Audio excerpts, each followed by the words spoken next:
There's a question that has spanned centuries, a question that is once again being strongly echoed today. What will really happen to Israel?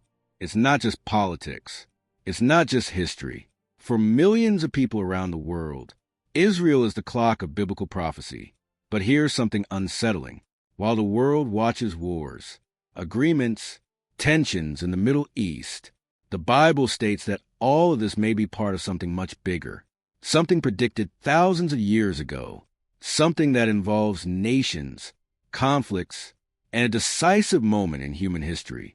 But there's something that almost no one realizes. Many of the most striking prophecies about Israel don't just speak about the past. They point directly to the last few days. And when we piece together scattered fragments from books like Daniel, Ezekiel, Zechariah, and the Apocalypse, a picture is beginning to emerge. A situation that may explain why Israel is always at the center of global tensions. Now think about this with me for a moment. Why such a small nation, a territory so hotly contested, does it receive so much global attention?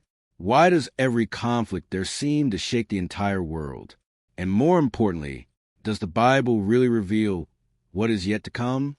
Today we will explore the scriptures. Let's look at ancient texts, forgotten prophecies, and warnings that may be more relevant than ever. Because what comes next is unsettling, and it can completely change the way you see the world. But before we continue, if you enjoy exploring profound biblical mysteries and understand what the scriptures say about the events of our time, don't forget to like this video and subscribe to the channel. This helps this message reach more people. And now, let's start from where it all really begins. To understand what might happen to Israel in the future, we first need to go back to the beginning of history, not to the beginning of modern politics, not to the emergence of the nations we know today, but to the moment when it all began in the ancient pages of Scripture. Now think about this with me for a moment. Why does such a small territory on the world map provoke so much international tension? Why do decisions involving Israel seem to reverberate across every continent? Why does this land, the size of a small state, remain at the center of global attention? The answer may be older than we imagine. It all begins in a quiet moment in history. An ordinary man living among the ancient peoples of the Middle East. His name was Abraham, and it is at this point that something extraordinary happens. According to the book of Genesis, God makes a promise that would change the course of human history. He tells Abraham that a great nation would arise from him, a nation that would have a land, a purpose, and a special role in the divine plan. But here's something that many people ignore. This promise wasn't just about descendants or territory. God also declared something much deeper. He said that through that lineage, all the families of the earth would be blessed. Now stop for a moment and think about it. A promise made thousands of years ago, at a time when no one could have imagined the impact it would have on the future. Because throughout history, the people born from this promise have faced something few nations have faced: invasions, exile, destruction, and dispersion throughout the world. Entire empires have tried to erase Israel from history. Babylon conquered Jerusalem. Rome destroyed the temple. And for almost 2,000 years, the Jewish people lived scattered across different countries, cultures, and continents. For centuries, it seemed that the history of Israel had come to an end. But this is where something amazing happens. In 1948, against all political and historical expectations, Israel was reborn as a nation. After nearly 2,000 years without its own territory, the Jewish people returned to their land and redeclared the state of Israel. Now pay attention to this, because this detail caused many Bible scholars to fall silent for a few moments. Centuries before this event, biblical prophets had already spoken of a time when Israel would be reunited. One of these prophets was Ezekiel, and he described something that seemed impossible. In a powerful vision, Ezekiel saw a valley filled with dry bones, a scene of death, abandonment, and despair. Those bones represented a people who seemed to have lost all hope. But then God asked the prophet something. "Son of man, can these bones live?" The question is almost provocative, because looking at that valley, the human answer would be simple: no. But the vision continues. Bones begin to come together. Tendons appear. Flesh covers bodies. And finally, life returns. It was a symbolic image, but extremely powerful. Many interpreters understand this vision to represent the rebirth of Israel after a long period of dispersion. And when we look at modern history, it's hard to ignore the similarity. A people scattered across the world for centuries, returning to their land, rebuilding a nation. But there's something that almost no one notices when they read this prophecy. The sight of the dry bones is not the end of the story. In fact, it appears to be just the beginning of something much bigger. Because soon after this restoration, the prophetic texts begin to speak of events involving Israel and several nations at the same time. Conflicts that would transcend borders. Movements that would shake the world stage. And it is precisely here that things start to get even more intriguing. If the rebirth of Israel was part of something that was already in the scriptures, then an inevitable question arises. What comes next? Could the next parts of these prophecies also be drawing closer? Because what appears in the following chapters is not just about restoration. It talks about tension, regarding confrontations, regarding a time when Israel would once again be at the center of something that would capture the attention of the entire world. And when we look at the current global scenario, that possibility begins to seem less distant than many imagine. After discussing the restoration of Israel, the book of Ezekiel does something curious. The narrative shifts in tone. What previously seemed like a message of hope begins to reveal a much more tense scenario. And it is here that many Bible readers move too quickly, without realizing the weight of what is being said. Now I want you to imagine the scene for a moment. Israel has returned to its land. The people have been reunited. The nation exists once more. But then an inevitable question arises. What happens after Israel returns? It is precisely at this point that Ezekiel presents one of the most mysterious prophecies in the entire Bible. A prophecy that has been debated, analyzed, and often ignored for centuries. In chapters 38 and 39, a character named Gog appears, a leader described as coming from the far north, gathering a coalition of nations to march against Israel. Now stop and think about this with me. For a long time, this prophecy seemed almost impossible to imagine, because for an attack against Israel to happen, Israel first needed to exist again as a nation. And for almost 2,000 years, that simply wasn't the reality. But then we arrive at the 20th century, 1948. Israel is back on the map. And suddenly, what seemed impossible begins to fall into place in a disturbing way. But there's a detail in this prophecy that almost no one notices.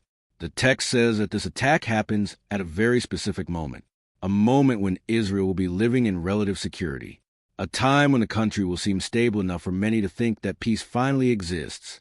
Now pay attention to this. This is not an attack during a time of absolute chaos.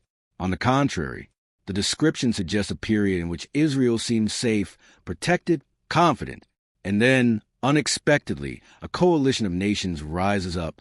The text mentions peoples and territories that, throughout history, have been associated with regions north of Israel and areas of the Middle East and Eurasia. And when we read this passage today, something stands out, because the modern global landscape shows alliances, tensions, and geopolitical movements taking place precisely in these regions. But wait a minute. Before jumping to conclusions, we need to look at something even more important in the text, because the prophecy doesn't focus solely on the invasion. The main focus is on what happens next. According to Ezekiel, when these nations march against Israel, something unexpected will happen. God intervenes directly. The narrative describes earthquakes, confusion among armies, and events that completely defy common military logic. Now consider the power of this image. Armies advancing. A powerful coalition believing that the time has finally come to conquer Israel. And then, suddenly everything collapses, not because of human strategy, but because of divine intervention. And this is where a phrase appears that should make us pause for a few seconds. God declares that he will allow these events to happen so that the nations may know who he is. In other words, the event described would not have only a regional impact. That would be something that would attract global attention, something that would make the whole world take notice. Now, let me ask you a direct question. If a situation like this happened today, in a world connected by real-time news, what would the global reaction be? Imagine the headlines. Imagine the international attention. Imagine the political, spiritual, and social impact of such an event. That is why many scholars consider this prophecy one of the most intriguing in the Bible. But there's something even deeper here, because the purpose of these prophecies was never simply to predict conflicts. They exist to reveal something about God's sovereignty in history. Even when nations rise up, even when alliances seem invincible, even when everything seems to be heading towards chaos, the message of the Scriptures remains the same. God remains in control. But this leads us to an even more unsettling question. If Ezekiel describes a scenario involving Israel and various nations, and if parts of that scenario seem increasingly plausible in the modern world, then an inevitable question arises. Could these prophecies be referring to a time that is still ahead of us? Or are we starting to walk towards it without realizing it? Because when we delve into Jesus' words about the last days, the picture becomes even more intense. Up to this point, we have looked at prophecies written centuries before the birth of Jesus. Words from prophets like Ezekiel who spoke about Israel, nations, and events that seem to transcend time. But then we arrive at a pivotal moment in the Scriptures, a moment when the disciples themselves ask a question that continues to trouble humanity to this day. Now imagine the scene. Jesus is seated on the Mount of Olives. Before him lies Jerusalem, a city steeped in centuries of history, promises, and conflict. The disciples look at Jesus and ask a direct question. What will be the sign of your coming and of the end of the age? Notice something important here. They weren't just asking about the distant future. They wanted to understand when these things would happen. They wanted to know how to recognize the signs. And Jesus' response is one of the most impressive in the entire Bible. He begins by saying something that should make us pay close attention. Be careful that no one deceive them. Before speaking of wars, crises, or catastrophes, Jesus speaks of deception, of people being confused, distracted, and led astray from the truth. And then he continues, "You will hear of wars and rumors of wars. Nations will rise against nations, kingdoms against kingdoms." Now stop for a moment and think with me. When we look at human history, wars have always existed. Conflicts have been a part of reality since ancient times. But Jesus describes something that seems to go beyond isolated conflicts. He speaks of a global scenario, an environment of constant tension between peoples and nations. And that should make us reflect, because never in history have we had a world as connected as it is today. Conflicts that occur in one region quickly become a global issue. But there is something even more interesting in Jesus' words. Amidst all these signs, Jerusalem continues to appear as a central point. The city, which has been destroyed, rebuilt, and fought over by empires and religions, remains at the center of the world's attention. Now think about this. How many cities are there on the planet? Thousands, perhaps millions if we consider all urban areas. But few receive as much international attention as Jerusalem. Political decisions involving the city provoke global reactions. International conferences are held to discuss its status. Entire nations are taking diplomatic stances on the future of the city. And it is here that an ancient prophecy echoes once more. The prophet Zechariah wrote something that, when we read it today, seems almost like a description of the modern scenario. He said that Jerusalem will become a heavy stone for all nations, a stone that many would try to lift, but they would end up getting hurt. Now imagine this image for a moment. Nations trying to solve the problem. Leaders trying to find solutions. Agreements are being proposed. Negotiations are underway. And yet, the conflict remains. Why? Because, according to the Scriptures, Jerusalem is not just a political territory. It carries a profound spiritual significance within the biblical narrative. But there's something that almost no one notices when reading these prophecies. Jesus never presented these signs merely as predictions of future events. He presented them as warnings. Alerts were issued to keep people alert, awake, vigilant. In other words, signs don't just exist to inform. They exist to awaken. And this completely changes the way we look at these passages. Because perhaps the most important question isn't just when these things will happen. The deeper question is whether we are paying attention. If we are observing the world with discernment. If we are seeking to understand what God wants to reveal through history.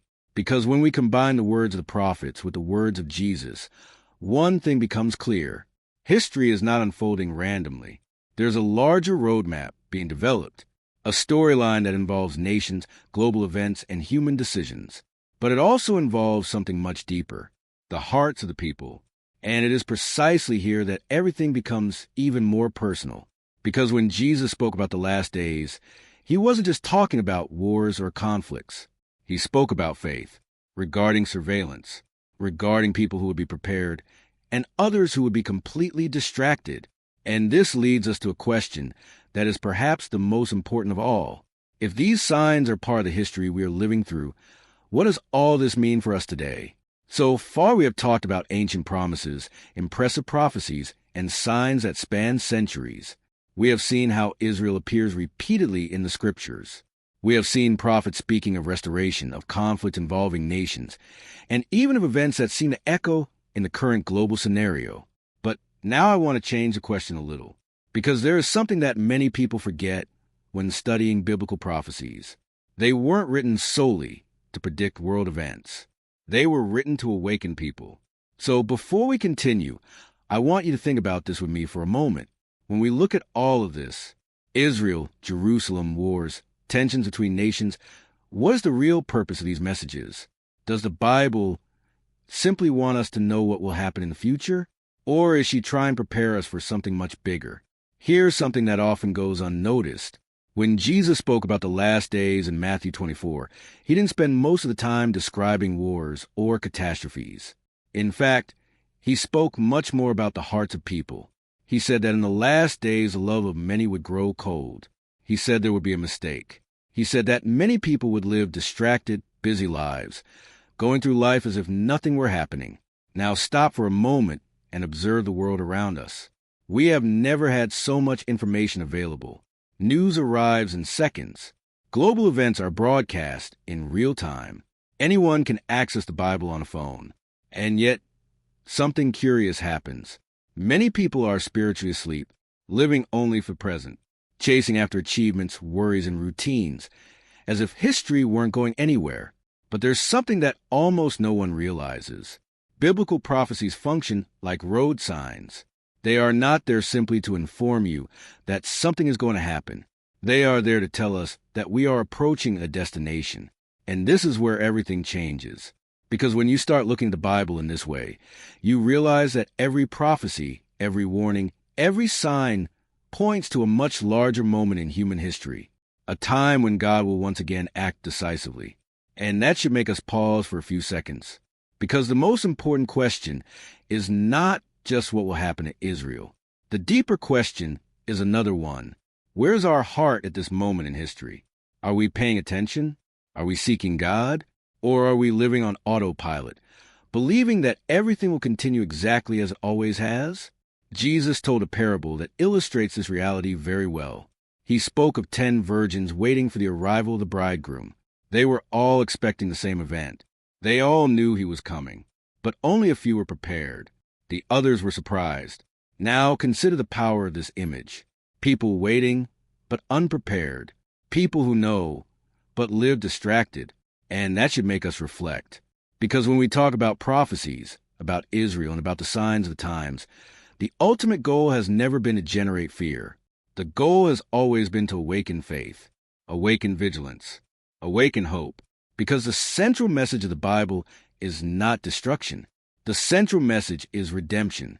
She points to a God who continues to guide history, even when the world seems chaotic.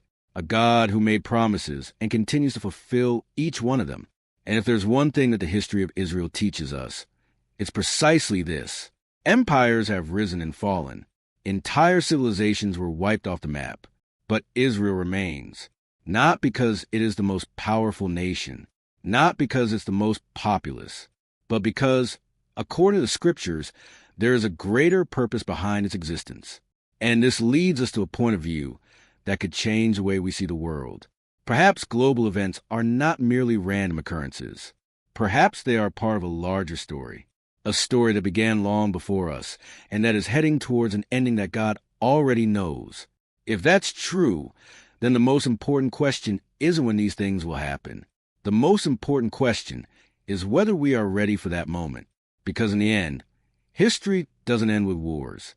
It ends with restoration. It doesn't end with fear. it ends with hope. Now I want to hear from you. Do you believe that biblical prophecies about Israel are being fulfilled before our very eyes? Or do you think all of this is still a long way off? Write your opinion here in the comments.